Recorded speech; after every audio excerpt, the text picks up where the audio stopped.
Hello, नमस्कार दोस्तों। आज हम पढ़ने वाले हैं आरआरबी एनटीपीसी से के लिए most important topic cell topic. और सेल टॉपिक से हम बहुत इम्पोर्टेंट फैक्ट आज हम लेकर आए हैं आपके लिए। तो बिना देर करे शुरू करते हैं। आज हम 50 फैक्ट्स पढ़ रहे होंगे, वो बहुत ही इम्पोर्टेंट होने वाले हैं आप दोनों एग्जाम्स के लिए और ऑल एग्जाम्स के लिए बहुत ही महत्वपूर्ण रहने वाले हैं, क्योंकि सब में सेम ही पूछा जाता है, ज़्यादातर देखा गया है। और जो टॉपिक आज मैं आपके लिए लेकर आई हूँ सेल। तो सेल टॉपिक से तो मोस्ट इम्पोर्टेंट क्वेश्चंस आते ही है हर वक्त, और 80% एमसीक्यूज आपके सेल बेस्ड पर ही रहते हैं, सेल टॉपिक के बेस्ड पर ही रहते हैं। तो अगर आप इस टॉपिक को मोस्ट बिल्कुल ध्यान से पढ़ लेते हैं एक बार, तो आप आगे आने वाले पीवाईक्यूज को भी बहुत अच्छे से क्लियर कर रहे होंगे। तो बिना टाइम गवाए हम शुरू करते हैं डिस्कवरी से। तो डिस्कवरी आपको पता ही होगा कि खोज खोज किसकी, सेल की। तो सेल की खोज किसने की है? पहले हम आज सेल पढ़ रहे हैं, तो सेल के बारे में पहले जान लेते हैं कि सेल की खोज किसने की है। तो सेल की खोज जो है वो रॉबर्ट हुक ने की है। रॉबर्ट हुक ने कब की है? तो वो 1665 में की है। आपको मैं बता दूं कि पहले आपको किसने की है और उसके ईयर दोनों को ही बहुत अच्छे से ध्यान में रखना है, क्योंकि दोनों ही पूछे जाते हैं। आप नाम के भरोसे नहीं रह सकते कि नाम बस मैं याद कर लूं, ईयर कौन पूछता है, तो ईयर भी बहुत से बार पूछे गए हैं। तो कोशिका की खोज की है रॉबर्ट हुक ने 1665 में। कौन सी कोशिका की खोज की है? मृत की जीविका। तो मृत कोशिका की खोज की है। फिर जीवित कोशिका की खोज किसने की है? तो जीवित कोशिका जो है उसकी खोज की है एंटोन वॉन लीवेनहुक ने। किसने की है? एंटोन वॉन लीवेनहुक ने। कब की है? तो 1674 में। ईयर सहित याद रखिए, 1674 में जीवित कोशिका की खोज की है एंटोन वॉन लीवेनहुक ने। कब की है? 1674 में। फिर जीवित कोशिका हो गई, मृत कोशिका हो गई। अब आ गया आपका सिद्धांत, कोशिका का सिद्धांत। तो कोशिका का सिद्धांत किसने दिया है? सेल थ्योरी किसने दी है? तो वो दी है स्लैंडरिन एंड श्योन ने। स्लैंडरिन एंड श्योन ने कब दी है? तो 1838 से 1839 में दी है।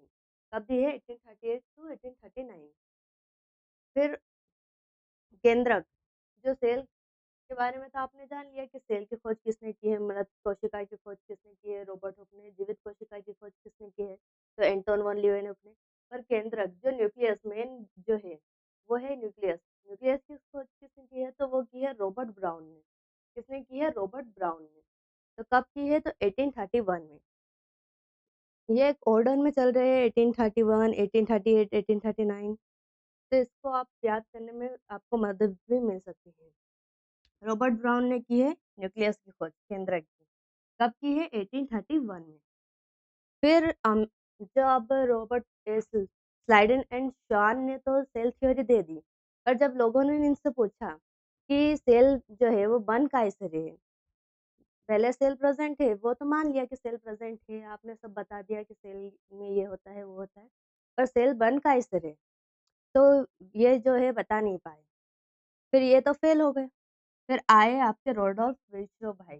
कौन आया? रोडोल्फ विर्चोव। फिर इन्होंने एक स्टेटमेंट दे दिया, ओमनी सेल्यूला ई सेल्यूला। इसको सुन के तो लोगों को बिल्कुल समझ में नहीं आया कि क्या बता रहे हैं ये ओमनी सेल्यूला ई सेल्यूला। फिर उन्होंने बताया कि जो नई कोशिकाएं हैं वो पुरानी कोशिकाओं से मिलकर बनती है, जो प्री एग्जिस्टिंग सेल है उसी से मिलकर न्यू न्यू सेल्स अराइज हो रहे हैं। फिर आ गया जीव द्रव्य। जीव द्रव्य जो है वो आप अभी पहली बार सुन रहे होंगे, बाकी इन चीज़ों से तो आप अवेयर होंगे। जो जीव द्रव्य है वो साइटोप्लाज्म जो है, सेल सेल साइटोप्लाज्म और न्यूक्लियोप्लाज्म दोनों से मिलकर बन रहा होता है आपका प्रोटोप्लाज्म। सेल कोशिका द्रव्य और केंद्रक द्रव्य दोनों से मिलकर क्या बन रहा है? प्रोटोप्लाज्म। तो प्रोटोप्लाज्म में आपको पता चल गया। फिर इसकी खोज किसने की? तो उसकी खोज की है पुरकिंजी ने। पुरकिंजी ने कब की थी? तो 1839 में। 1839 में पुरकिंजी ने प्रोटोप्लाज्म की खोज की है।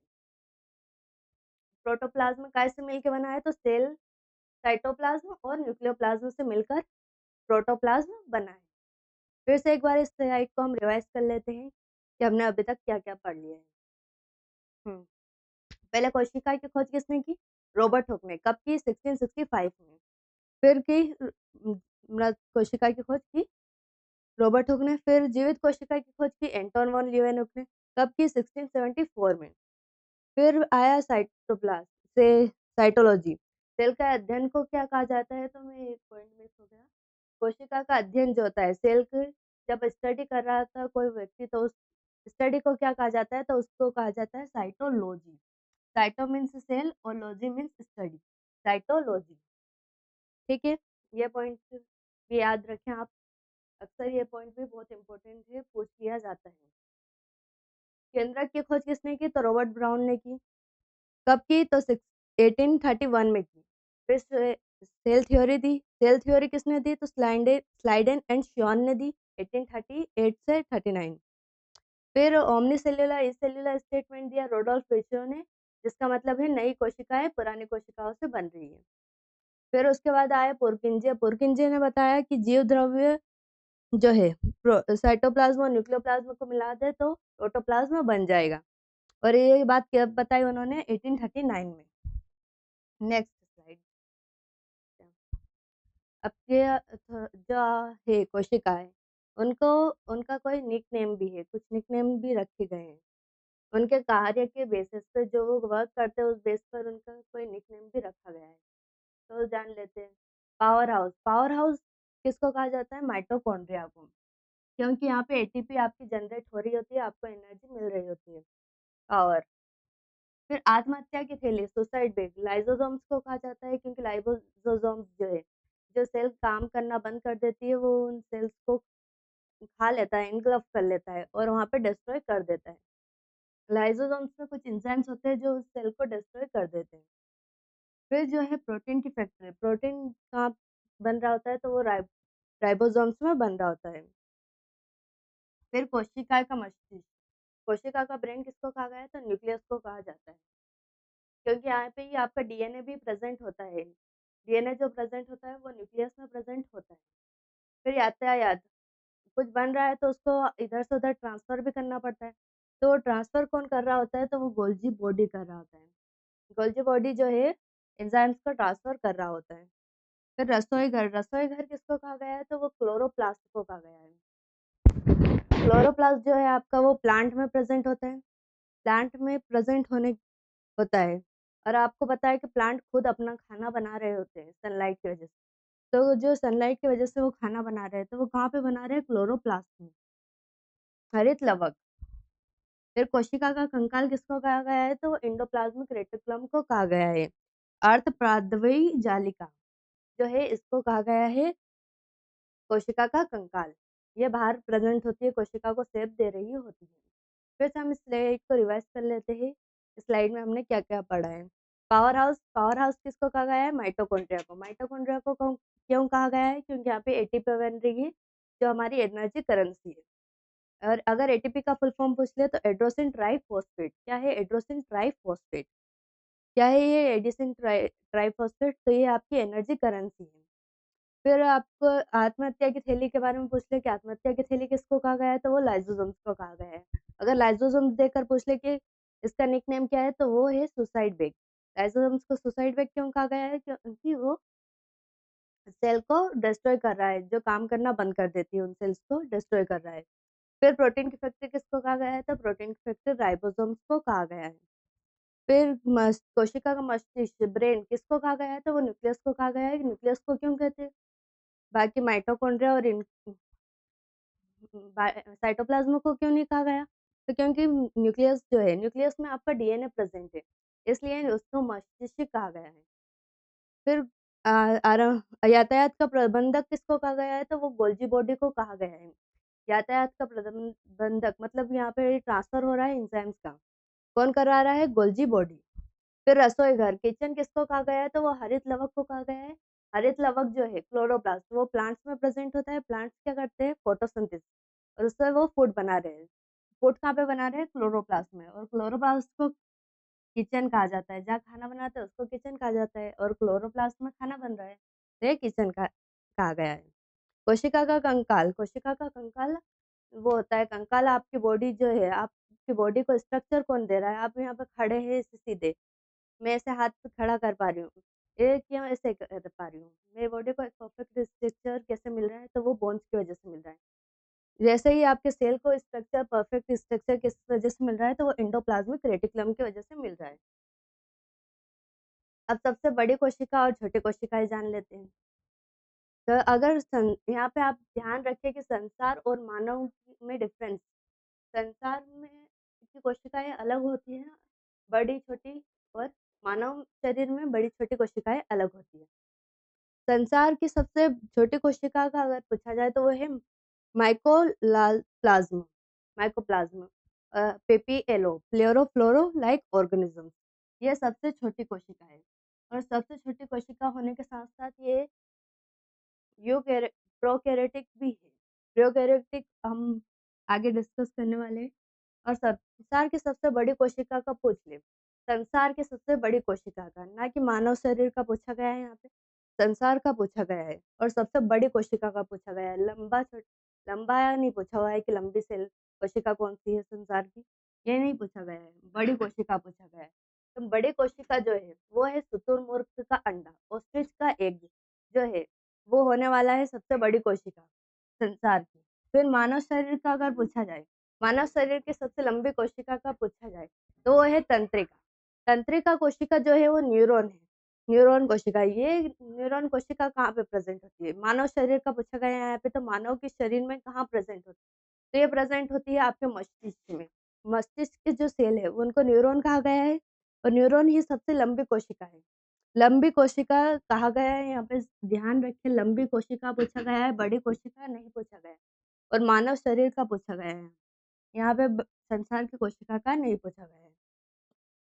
फिर मानव शरीर की बड़ी सबसे बड़ी कोशिका का पूछा गया है। मानव शरीर की सबसे बड़ी कोशिका तो वो है अंडाणु। अंडाणु को ओवम भी कहा जाता है और ओवा भी कहा जाता है।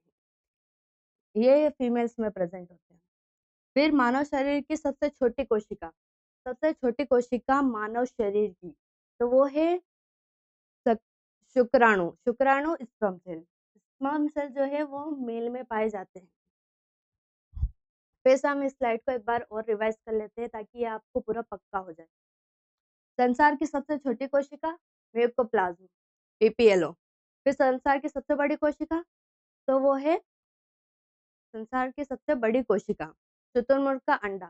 फिर मानव शरीर की सबसे लंबी कोशिका, इस बात पर ध्यान रखें कि लंबी कोशिका अलग है और बड़ी कोशिका अलग है। लंबी कोशिका का अगर पूछा जाता है तो वो तंत्रिका है, न्यूरॉन। न्यूरॉन टाइम में प्रेजेंट होते हैं तो वो ब्रेन में प्रेजेंट होते हैं। फिर अगर आपसे बड़ी कोशिका का पूछा जाए, बड़ी कोशिका मानव शरीर की सबसे बड़ी कोशिका तो वो ओवम एग है, अंडाणु। और अगर सबसे छोटी कोशिका पूछी जाए, मानव शरीर की सबसे छोटी कोशिका, तो वो शुक्राणु है, स्पर्म सेल। चलिए नेक्स्ट, प्लांट और एनिमल्स में कुछ डिफरेंस हम जान लेते हैं कि वो कैसे अलग अलग है। तो पहले हम सेल वॉल के बेसिस पे जान लेते हैं कि सेल वॉल के बेसिस पे वो कैसे डिफरेंट है। तो जो सेल वॉल है, सेल वॉल जो है वो पादप में होती है, कवक में होती है और जीवाणु में होती है। काय काय में होती है? पादप में, फिर कवक में और जीवाणु में। पादप, कवक और जीवाणु। ये जंतु में नहीं होती। जंतु में सेल वॉल नहीं होती है, इस बात का ध्यान रखें। जंतुओं में सेल वॉल नहीं होती है, वहाँ सिर्फ सेल मेम्ब्रेन होती है। और सेल मेम्ब्रेन दोनों में होती है, प्लांट सेल में भी होती है और एनिमल सेल दोनों में होती है सेल मेम्ब्रेन। और जो सेल वॉल है वो सिर्फ कोशिका भित्ति पादप में होती है। अब सेल वॉल है तो वो कोई ना कोई प्रोटीन से मिलकर बनी होती है। तो प्रोटीन क्या क्या है वो भी जान लेते हैं। जो पादप में है वो, जो पादप की कोशिका भित्ति है वो सेल्यूलोज से बनी है। जो पादप में कोशिका भित्ति है वो सेल्यूलोज से बनी है। ठीक है। फिर कवक में जो है कोशिका भित्ति वो काय से मिलकर बनी है? तो वो बनी है काइटिन से। काइटिन से किसकी कोशिका भित्ति बनी है? तो वो है कवक की। फिर जीवाणु कोशिका भित्ति, बैक्टीरियल सेल जो होते हैं उनकी कोशिका भित्ति कैसे बनी है? तो वो बनी है पेप्टिडोग्लाइकन से। कैसे मिलकर बनी है? पेप्टिडोग्लाइकन से मिलकर बनी है जीवाणु की कोशिका भित्ति। बैक्टीरियल सेल की सेल वॉल मिल किससे मिलकर बनी है? तो पेप्टिडोग्लाइकन से। फिर है सेंट्रोसोम। सेंट्रोसोम्स जो होते हैं वो प्रेजेंट होते हैं एनिमल सेल में। एनिमल सेल में क्या प्रेजेंट होते हैं, तो एनिमल सेल में प्रेजेंट होते हैं सेंट्रोसोम्स। और सेंट्रोसोम्स के क्या करते हैं, तो सेल डिवीजन में मदद करते हैं। सेल डिवीजन उनकी वजह से होता है, काय की वजह से होता है, सेंट्रोसोम्स की वजह से। फिर प्लास्टिड। प्लास्टिड जो है वो एक्स्ट्रा क्रोमोसोमल डीएनए है। मतलब जो एनिमल में हो तो डीएनए प्रेजेंट होता है, पर जो एनिम प्लांट्स है, प्लांट्स की बात करें तो उनमें भी डीएनए होता है। तो डीएनए को क्या कहा गया है, तो यहाँ पे प्लास्टिड कहा गया है। प्लास्टिड जो है प्लांट सेल में डीएनए की तरह काम कर रहा होता है। ठीक है, ये पादप कोशिकाओं में होता है। फिर से हम इस स्लाइड को रिवाइज कर लेते हैं एक और बार, ताकि जो भी बच्चे अगर बचे हुए डाउट हो तो वो भी क्लियर हो जाए एक बार। कोशिका भित्ति जो सेल वॉल है वो केवल पादप, कवक और जंतुओं में पाई जाती है। जीवाणु में पाई जाती है।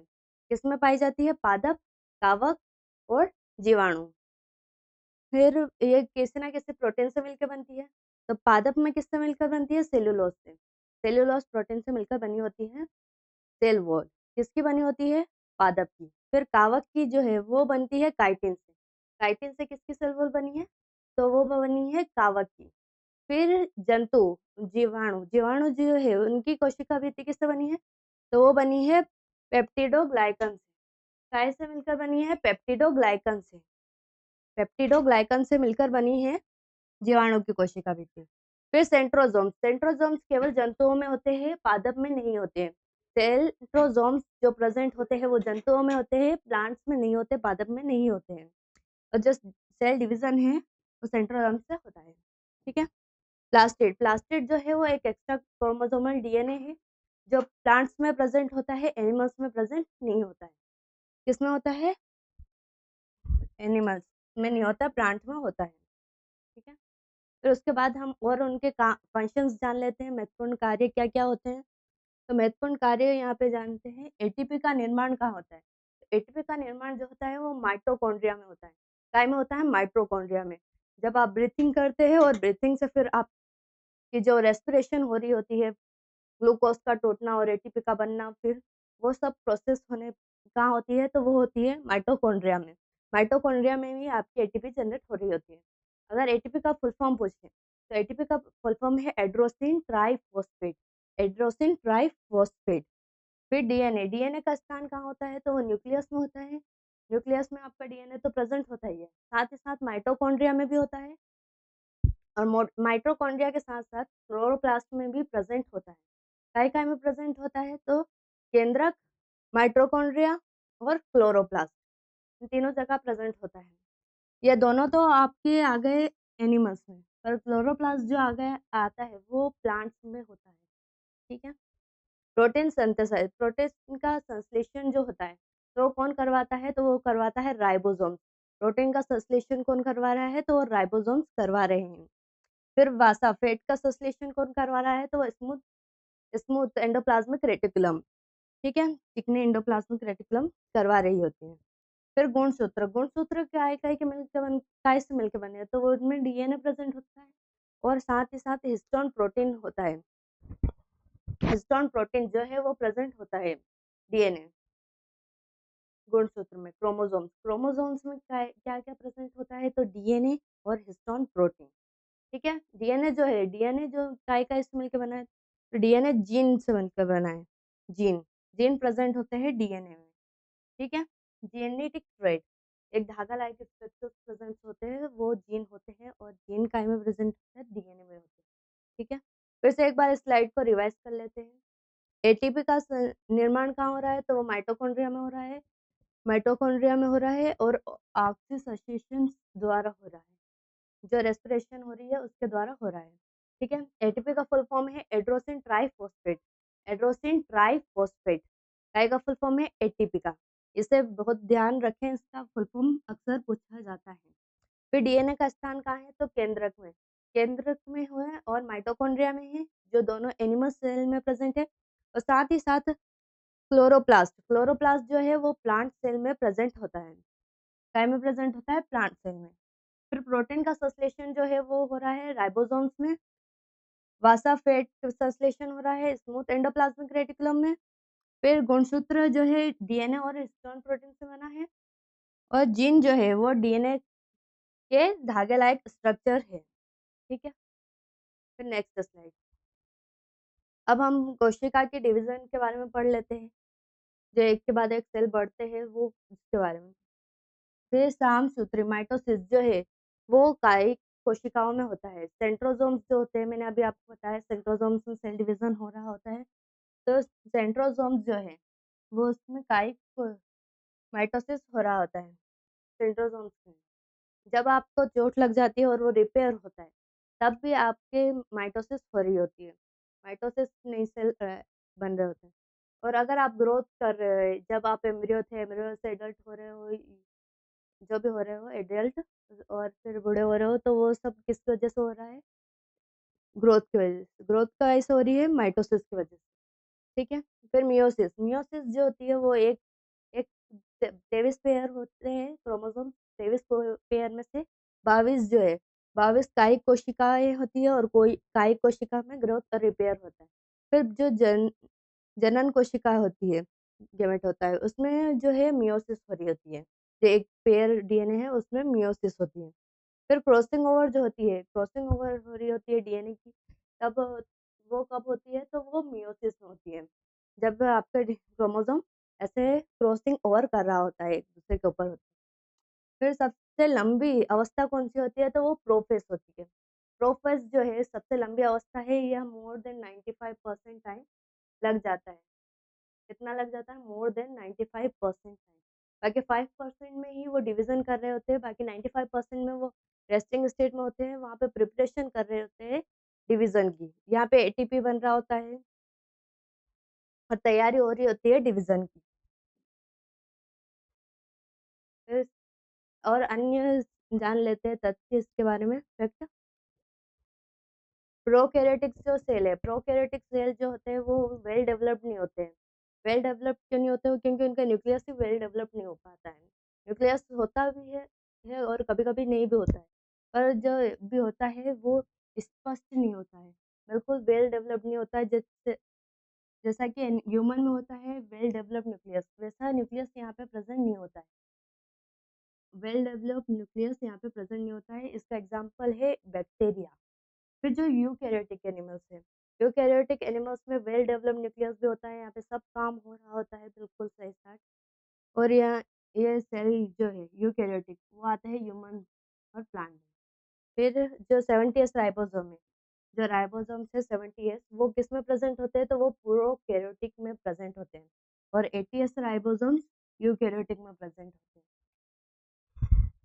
लाइसोसोम्स, लाइसोसोम्स जो है उसमें मैंने बताया कि वो सेल को ब्रस्ट कर रहा है, डिस्ट्रॉय कर रहा है, तो कैसे कर पा रहा है? तो उसमें प्रेजेंट होता है हाइड्रोलाइटिंग, हाइड्रोलाइटिक एंजाइम प्रेजेंट होता है। वो जो है हाइड्रोलाइटिक एंजाइम वो उसको डिस्ट्रॉय कर रहा होता है सेल को। फिर जो कोशिका झिल्ली है, कोशिका झिल्ली जो है सेल मेम्ब्रेन जो है वो काय से मिलकर बनती है? तो वो बनी होती है प्रोटीन और लिपिड से मिलकर। काय काय से मिलकर बनी होती है? तो प्रोटीन और लिपिड से मिलकर। और ये अर्ध पारंगम्य है, ये सभी चीजों को अंदर नहीं आने देती। नेक्स्ट, और अन्य महत्वपूर्ण तथ्य हम जान लेते हैं इनके बारे में। टमाटर का लाल रंग क्यों होता है? क्योंकि वो होता है लाइकोपीन की वजह से। लाइकोपीन एक तरह का एंजाइम है, वो प्रेजेंट होता है प्लांट में, और वो लाल रंग दे रहा होता है लाइक टमाटर को। फिर जो गाजर का रंग होता है वो कैसे आता है? तो कैरोटीन की वजह से। काय की वजह से आता है? कैरोटीन की वजह से। और जो पीला रंग आता है पत्तियों पर, जब वो पीली हो जाती है, गिरने वाली होती है, उसके पहले वो पीली होती है, और तो वो पीला रंग आता है ज़ैंथोफिल की वजह से। और जो पीले फ्लावर होते हैं उनमें ज़ैंथोफिल होता है। ठीक है, पत्तियों का हरा रंग किस वजह से होता है? तो हरा रंग क्लोरोफिल की वजह से होता है। जो क्लोरोप्लास्ट है उसमें क्लोरोफिल प्रेजेंट है, और क्लोरोफिल की वजह से आपके पत्तियों को हरा रंग मिल रहा है। फिर वैक्यूल, वैक्यूल जो है वो पादप में बड़ा होता है और जंतुओं में छोटा होता है। इसका भी मेन कारण है कि जो पानी है, जो पानी है आप तो कभी भी पी सकते हैं, पर प्लांट्स कभी भी नहीं पी सकते, उनको जब भी मिलेगा उनको स्टोर करना पड़ता है। तो जब वो स्टोर कर रहे होते हैं तो उनको ज़्यादा स्टोर करना पड़ता है, तो इसलिए उनका वैक्यूल बड़ा होता है और जंतुओं में छोटा होता है, ठीक है? मानवों में जो गुणसूत्र है वो 23 जोड़ी होते हैं। कितने होते हैं? 23 जोड़ी। 23 जोड़ी में से 22 जो है, 22 होते हैं कायक, और जो एक होता है, एक पेयर, वो जेंडर डिसाइड कर रहा होता है, ठीक है? आरएनए का कार्य क्या है? तो आरएनए का कार्य है प्रोटीन संश्लेषण में मदद। जो आरएनए है वो प्रोटीन संश्लेषण में मदद कर रहा होता है और तो प्रोटीन सिंथेसिस कर रहा होता है, ठीक है? लास्ट 3 स्लाइड हमने रिवाइज़ नहीं करी है तो वो हम रिवाइज़ कर लेते हैं एक बार फिर से। जब माइटोसिस होती है तो वो क्या कर रही होती है, ग्रोथ या रिपेयर कर, हम जब होते हैं, ग्रोथ हमारी हो रही होती है तब माइटोसिस होती है, या हमें चोट लग जाती है तो तब होती है माइटोसिस। फिर जब मियोसिस होती है, मियोसिस जो है जनन कोशिकाओं में होती है, और ये हमारे अंदर हो रही होती है, 23 जोड़ी जो क्रोमोसोम्स होते हैं वो तैयार हो रहे होते हैं, अ, होते हैं, और ये अर्धसूत्री होती है, ये आधे ही डिवीजन करवाती है, ठीक है? फिर जो क्रॉसिंग ओवर होती है वो कब होती है? तो वो मियोसिस में होती है। और फिर सबसे लंबी अवस्था कौन-सी होती है? तो प्रोफेस होती है, सबसे बड़ी लंबी अवस्था। इनमें मोर देन 95% टाइम लग रहा होता है क्योंकि यहाँ पे हम प्रिपरेशन कर रहे होते हैं। फिर प्रोकैरियोटिक सेल्स जो होते हैं उनमें न्यूक्लियस वेल डेवलप नहीं हो रहा हुआ होता है, वेल डेवलप नहीं हुआ होता है, इसलिए उनको प्रोकैरियोटिक सेल कहा जाता है, और प्रोकैरियोटिक का एग्जांपल है बैक्टीरिया, और अगर एक और आप याद रखना चाहते हैं तो पीपीएलओ भी इसी में आ रहा होता है। फिर जो यूकैरियोटिक है, यूकैरियोटिक सेल में विकसित न्यूक्लियस होता है, विकसित केंद्रक हो रहा होता है, और यहाँ पे विकसित हो रहा होता है, तो ये हमारे ह्यूमन्स में प्रेजेंट होता है और प्लांट्स में, ठीक है? 70s राइबोसोम्स जो होते हैं वो प्रोकैरियोटिक में होते हैं, 80s राइबोसोम्स यूकैरियोटिक में होते हैं, फिर लाइसोसोम्स, इसमें हाइड्रोलाइटिक एंजाइम होता है जो सेल को डिस्ट्रॉय करने में मदद कर रहा होता है, जो कोशिका झिल्ली लिपिड और प्रोटीन से मिलकर बनती है, जो अर्धपारम्य है, गम्य है, ठीक है? फिर टमाटर का लाल रंग किस वजह से होता है? तो वो लाइकोपिन एंजाइम की वजह से होता है। फिर गाजर का रंग किस वजह से हो रहा था ऐसा? कैरोटीन की वजह से। फिर पीला जो होता है पत्तियों का रंग, वो होता है ज़ैंथोफिल की वजह से, और हरा रंग जो हो रहा होता है वो क्लोरोफिल की वजह से होता है, और वैक्यूल पादप में बड़ा होता है और जंतुओं में छोटा होता है। 23 जोड़ी क्रोमोसोम्स होते हैं, और अगर सिंगल करके गिने तो 46 होते हैं, और आरएनए का कार्य प्रोटीन संश्लेषण में मदद करना है। तो धन्यवाद, आज के लिए इतना ही, फिर मिलते हैं अगली वीडियो में। अगली वीडियो में हम इसके मोस्ट पीवाईक्यू इम्पोर्टेंट कर रहे होंगे। धन्यवाद।